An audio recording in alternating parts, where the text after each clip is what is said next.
My mom used to call me Special K. Ooh. Funny. The Spurs win at 119-107. That's their season-high 5th win in a row. But they've also gone 13-3 in their last 16 games. Coach, that win moves them up to 5th place, past the Houston Rockets.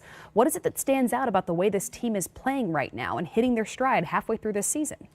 I like their ball movement on the offensive end, and they've incorporated 2 ISO players in Aldridge, who plays mostly on the box or the elbows, and DeRozan, who doesn't shoot threes, coming off of actions and then getting into his one-on-one game.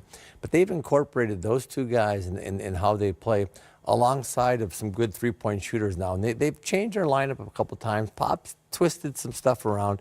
Defensively, they seem a little bit more aggressive to me than they have been. I mean, they're getting up a little bit more. They're more confident in their schemes. So they're pushing up. Their help is there. And they play very, very good team defense. So if you beat one guy in the Spurs, the other guy's rotating over. You very seldom beat a guy on the Spurs and have a clean layup.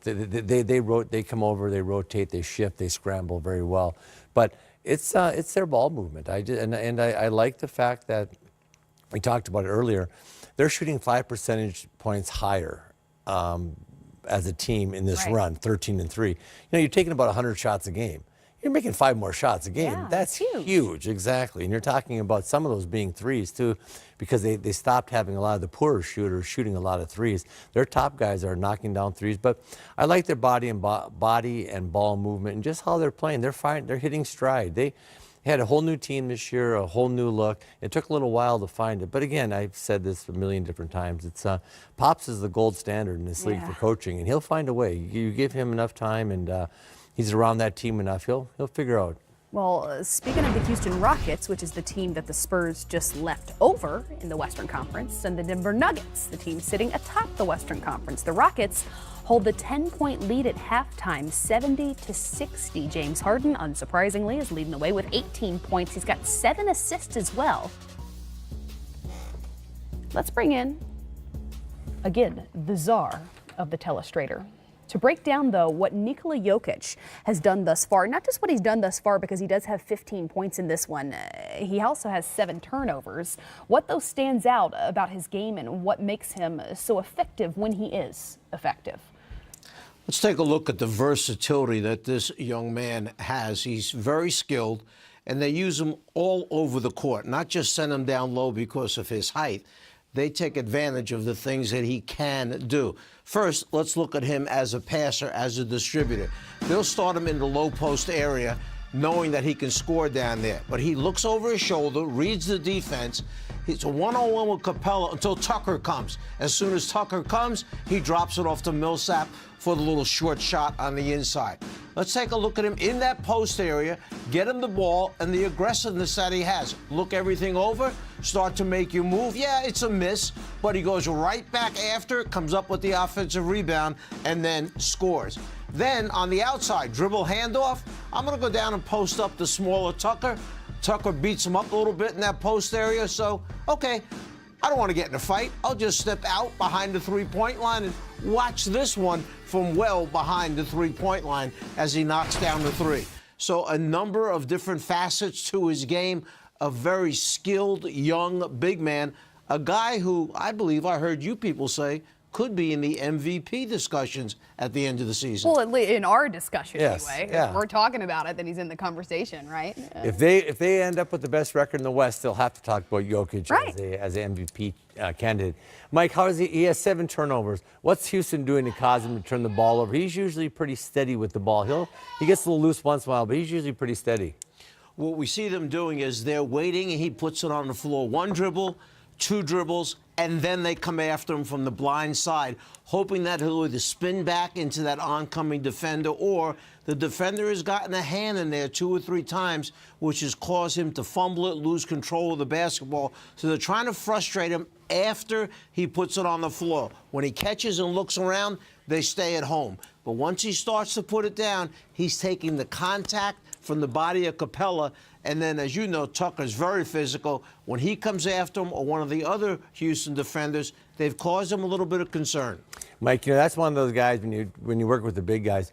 That's if you inside reverse pivot, the old Jack Sigma move, so you keep your face to the guy and you never get your back to the basket where they can come up from behind you. So as you rip and face up, everything's in front of you. You can see it. He's such a young player. He needs to incorporate that, because that's one of the things. When you start dribbling the ball and they start coming from the blind side and everybody's digging, you get some turnovers. But he'll make an adjustment. He's very smart and he's got great hands. I like that big fella.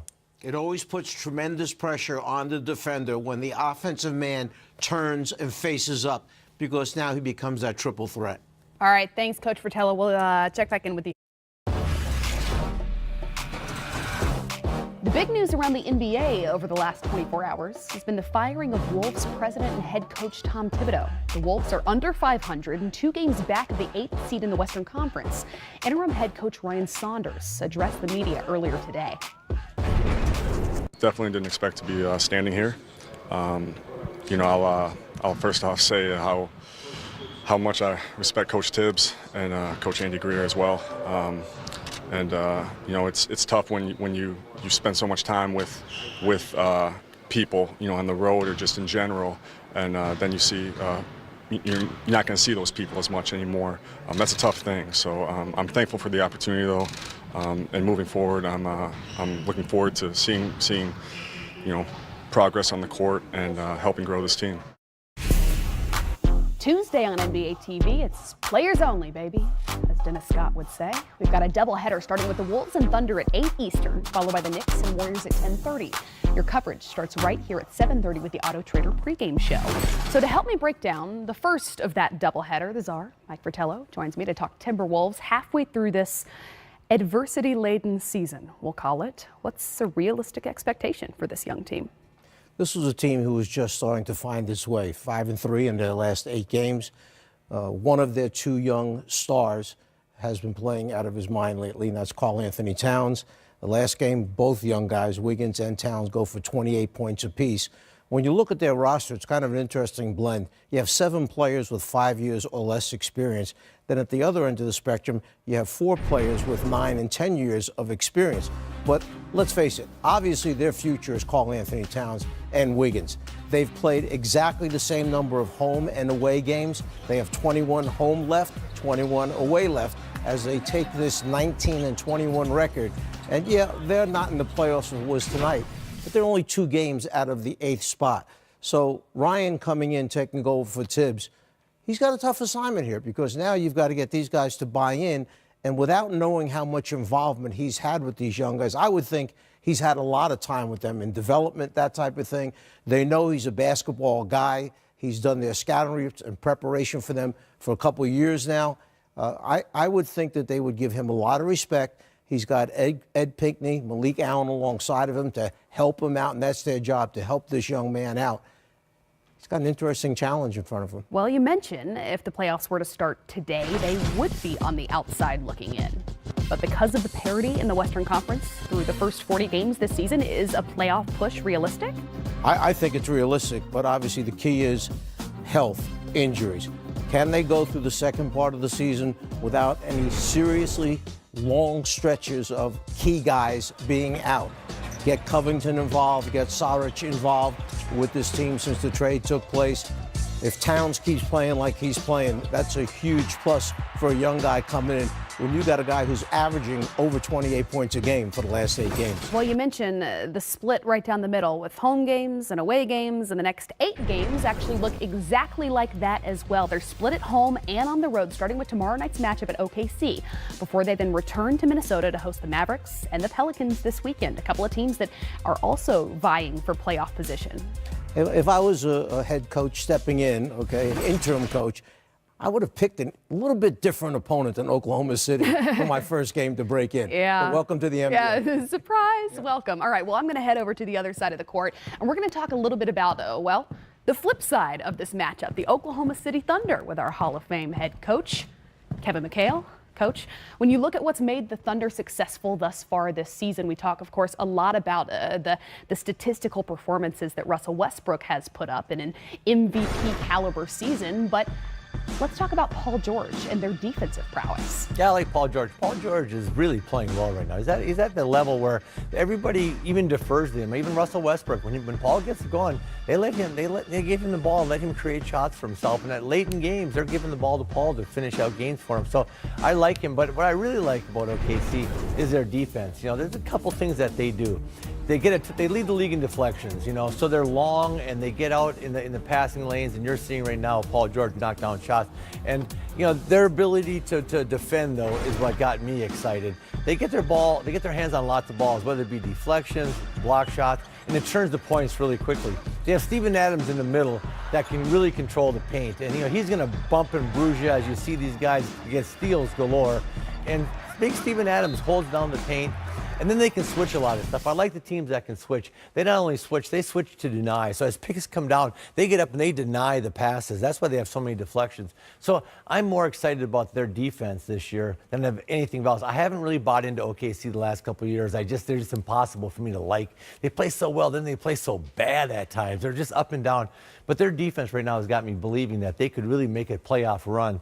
You can beat people in this league with defense if you're dedicated and doing it. Now, I know it's an offensive league, but you can go out there, and they have the type of athletes that can get out, deny, and play really good defense on the perimeter. Well, you're exactly right. We've spent the last couple of seasons, and especially last season, talking about when the Thunder were going to find their way. It was a team that was inconsistent to have so much talent on its roster. Do you see anything apart from its defensive consistency as the reason why they could be contenders this season in the West? Yeah, I think that they can bring in and play Schroeder alongside of Westbrook, and I think that just gives them a unique ability. Westbrook can come off picks, get off the ball. Schroeder can handle the ball. He can get his own offense, but he can also distribute. And I just think less is more. I think, Carmelo there, everybody was trying to figure out how to play with each other. Carmelo leaves that, opens up more opportunity for Paul George. And as I said when we started this segment, they believe in Paul George. They give him the ball late. They let him close games. Westbrook is deferring to him. And Russell Westbrook doesn't defer to many people, and he's deferring to him. And again, I just think that less is more for this team. But I believe in them, as I said earlier. I believe in them because of their defense. I like the way they D up. Well, you just said it. Russ may not defer to many people, but he has become more of an offensive facilitator when you look at his numbers this season as opposed to the last couple. What has impressed you most about his play? Well, he hasn't been shooting the ball well this year. But that's the thing I like is you can control the game. I always said you're really not a basketball player if the only way you can control the game is by scoring. Then you know what you are? You're a scorer. Right. If you're a basketball player, you can control the game and score 10, 12 points. I mean, assist, rebound, defend, do all of these things. And, Westbrook's a basketball player. And that's why I really like the guy. So he's not shooting the ball well. He hasn't been in a great rhythm. He started off with knee surgery, missing training camp and all that stuff. But I like the fact that he's kind of coming out, testing the water a little bit on some shots. And if he's not hitting it, he's just playing the game. There's many, many ways to win a basketball game. It's not all about, can I get 35 points? And Westbrook can affect the game defensively, offensively, rebounding, a lot of different ways. He's such a unique, powerful guard in this league, like the likes we haven't seen. He's unique, and I like the way he's playing on the defensive end particularly. Well, come with me to center court as I have both coaches join me now to talk about the team that typically sits atop the league, the defending champion Golden State Warriors. Now, the second half of our players-only doubleheader Tuesday night features those Warriors hosting the New York Knicks. The Warriors sit in second, currently in the Western Conference, but they've posted their worst mark in the Steve Kerr era through these first 40 games. What do you attribute that to? Are you concerned at this point? I'm not really concerned. Obviously, people aren't used to seeing 6 home losses for Golden State already, not used to seeing them in the third position in the Western Conference. But it is a grinding thing to go through, and Kevin can attest to this. When you're a championship caliber team, and every year, every team is hunting for you, you're the biggest game on certain teams' schedule every night out. It eventually gets to you because you have to perform at a championship level. And you slip up just a little bit, that opponent is playing at the top level against you that particular night. They've had some injuries. They have some guys going through some tough stretches. They'll bring it back together. But right now, it's going to take a little time, and they may have help coming on the way. Yes, that they do. And DeMarcus Cousins, that was the perfect segue, by the way. There's still no timetable set for his return, but he was a full participant in Warriors practice again on Monday. I got to stop calling you guys coach, because coach and coach. Okay, Coach McHale, what do you think that Boogie's going to bring to this team? They'll be better offensively with Boogie on the floor because he's a great passer. He can play out on top of the key. He can make passes. He's a big body. He sets screens. He can get guys open. I think he also understands ball and body movement. I think he's got a good basketball IQ on the offensive end. Defensively wise is where I get concerned with him on the floor. They switch a lot of stuff. And, man, you're going to have a hard time switching a lot of these pick and rolls with DeMarcus Cousins. So with Boogie, you're going to have to figure out what kind of scheme do you want. Are you going to push it, ice it down the baseline? He's going to have to get in that position, guard two for a while. Fast. Is he going to show Right. and recover? And so there's a lot of things that they got to do with him defensively that will be different. My concern with Golden State, though, overall, isn't, you can say they're not playing well. Green hasn't really hit stride. I watch them play, and there's some funkiness out there. There's some sideways glances of things going on, and they're just like they had a little bit of that scrum in the huddle between Green and KD. That usually either brings the team together, and everybody goes like, hey, you're right, we got to play better. I haven't heard that. I haven't heard them say, no, we've made amends, we've done this. And a couple things hurt teams on a playoff run. Usually it's injuries and age. You get older, you have your run, it's over. In today's game, it's free agency.